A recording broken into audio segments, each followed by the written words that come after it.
Boa noite, gente. Para quem ainda não me conhece, meu nome é Gabriele, eu sou psicóloga. E dando continuidade ao que a gente começou a abordar na semana passada, que foi o tema ansiedade, eu falei que eu utilizaria um vídeo inteiro para falar sobre os sintomas e algumas possibilidades para você lidar de uma forma prática com essa ansiedade. A gente não vai se aprofundar muito em práticas, porque dentro da psicanálise a ideia é que a gente entenda o porquê dessa ansiedade antes da gente tratar o que está acontecendo, né? Então é importante que aí tenha essa ponte, né? Então, bom, eu anotei, são muitos sintomas que eu peguei e vão de coisas que a gente nem imagina. Primeiro, podem ou não acontecer, é importante a gente entender o contexto. Sempre que eu tiver dor de cabeça, é sintoma de ansiedade? Não. Junto com a dor de cabeça vão vir outras coisas que são características da ansiedade, então é importante fazer esse link. Nem tudo é ansiedade, mas coisas que às vezes a gente não imagina pode ser originado da ansiedade, certo? Então eu vou ler aqui, porque como eu falei, são alguns, né? Então, alguns dos sintomas da ansiedade são palpitações. É uma das coisas que as pessoas sentem muito forte, que vem junto, né? A dor no peito, palpitação, falta de ar. Isso é muito característico de ansiedade. Normalmente, quando a gente tem, é ali precedendo um ataque de pânico. Então, as pessoas têm mais facilidade para perceber, só que nem sempre vem com essa intensidade. Às vezes acontece algo, que é isso que a gente vai tentar entender dentro da terapia, e você já sente que ali do nada começou a dar uma falta de ar, começou a ter uma dor no peito, uma palpitação. Então é importante entender o contexto, né? Então, dores de cabeça, como eu falei, falta de energia, irritabilidade, então você tá muito irritado, não tá entendendo por quê, insônia. Era uma pessoa que não costumava ter insônia, de repente tá sentindo, por quê? O que tá acontecendo? O que vem pra você, né, nesse momento de insônia? Falta de concentração, dificuldade de memória, falta de memória mesmo. Muitas pessoas que têm ansiedade relatam esses lapsos de memória, porque a ansiedade nada mais é do que você ficar ali pensando no futuro, te gera um medo irracional. Então, claro que isso vai afetar a sua memória, porque a sua cabeça tá tomada de outras coisas originadas da ansiedade. Taquicardia, dores de estômago, azia, refluxo. Então as pessoas relatam que muitas vezes quando estão em crise de ansiedade sentem um refluxo, aumento de apetite, por isso que a gente fala, eu desconto toda a minha ansiedade da comida, é muito comum.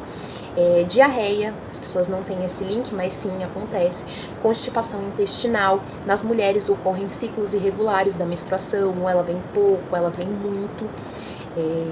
Tensão muscular, então você tá ali ansioso, você tá muito preocupado, você tensiona o corpo, então você sente muita dor, então tensão muscular. E o que eu falei, né, falta de ar, precedendo um ataque de pânico e dor no peito. Esses foram alguns dos sintomas que eu anotei e que são muito comuns, certo? A gente vai falar um pouco sobre algumas coisas que vocês podem realizar para controlar essa ansiedade no momento mais intenso, né? Então, é importante a gente pensar que, primeiro, antes de tudo, a gente precisa descartar algumas coisas. A gente não pode se autodiagnosticar. Então, eu tô lá sentindo uma coisa no coração, uma taquicardia, uma falta de ar, e você não tem certeza se é alguma coisa do coração e você tá deduzindo que é ansiedade. Tudo bem? Pode realmente ser? Pode. Mas é muito importante que a gente descarte alguns outros tipos de doença, algumas coisas. Então, assim, sentiu algo que não é normal, tá sentindo com muita frequência, procura um médico. E aí, se for o caso, o médico vai pedir uma bateria de exames, vai verificar que não é nada e ele vai ou te encaminhar para terapia ou vai te encaminhar para um psiquiatra. Então, é importante definir se é ou não alguma outra doença ou se é característica mesmo da ansiedade. Então, isso é muito importante. Diante disso, descobrir o que é ansiedade, vamos testar algumas coisas aí que podem ou não ter resultado com você. Algumas pessoas se dão e outras não.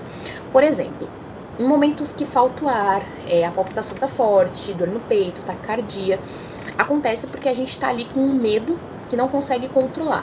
Nesse momento é muito importante a gente controlar a respiração, porque a primeira coisa que a gente esquece é de respirar. No momento do desespero, não consegue respirar.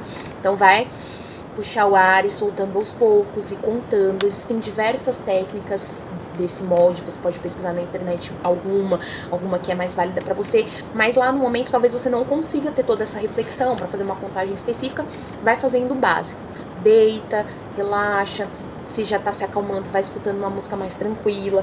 Eu gosto muito de conversar com as minhas pacientes para elas escreverem depois da crise, o que elas estavam pensando, pra gente conseguir na terapia discutir o que estava acontecendo naquele momento, porque muitas vezes passa pela crise, mas não tem esse feeling de perceber o que estava acontecendo ali dentro do contexto. Então escrever, escutar música, controlar a respiração, relaxar, pensar, existem frases que você pode ir repetindo, né? Você já sabe que é uma crise de ansiedade, você sabe como controlar, você sabe que isso que tá acontecendo com você é ansiedade, então não vai acontecer nada demais, é só uma crise de ansiedade, vai dar tudo certo, eu vou ficar bem, respira, porque é isso, a ansiedade ela se baseia no medo irracional. Então se você não consegue voltar pro seu eixo, você vai cada vez mais tendo sintomas. Então, por isso que é importante você respirar. Porque é a primeira coisa para você ir se acalmando. Então a gente sempre parte desse princípio. Depois, mais calmo, você pode ir mastigando uma semente, porque o movimento ali te faz relaxar. Sentar, assistir alguma coisa que você gosta e se acalmando.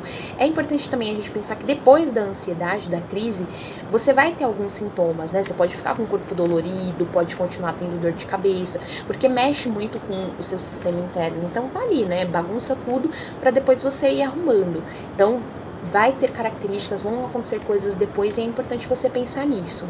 Eu vou pensar em algumas outras coisas pra gente utilizar numa crise, mas já quero deixar claro que é importante todo o contexto. Você vai trabalhar com algo para você lidar com esse momento de crise, mas você precisa entender por que essa crise existe, o que tem por trás dessa sua ansiedade. Não é só a gente ficar, eu tenho ansiedade.